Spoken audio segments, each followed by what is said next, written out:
Say, turn around, don't drown. Cass, that kind of reminds me of Harvey a couple years ago.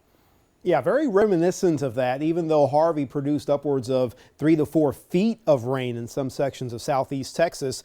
Probably not reaching the same levels of rain totals, but still you have a very similar pattern. Slow-moving tropical system, steady, continuous rain feeding right into Galveston Bay and surrounding areas. So you get the tacking on of all that heavy rain, and it adds up. And with the bayous and such around Houston, they can fill up pretty quickly.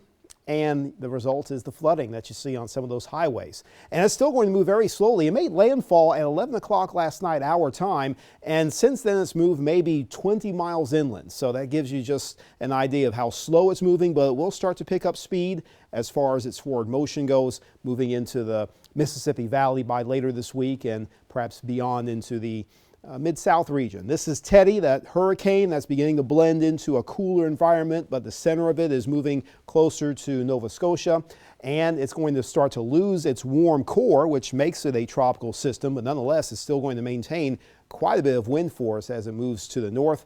Remember Paulette started off in the southern edges of the North Atlantic, moved into the north side, lost its tropical identity, then regained it south of the Azores. It's still a thing. It's still out there, and it's going to meander and curve around over the next few days and likely to move into a weaker system by the weekend.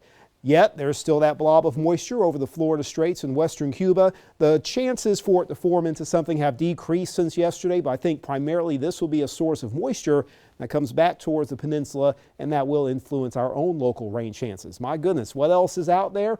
Fortunately, nothing else of major concern. The Caribbean is pretty quiet. We'll have to monitor this area in early October. That's where we tend to see things start to pop up, and there may be some long-range signals of a Western Caribbean system that may bear some watching. But at least for the time being, between now and the end of the month, nothing major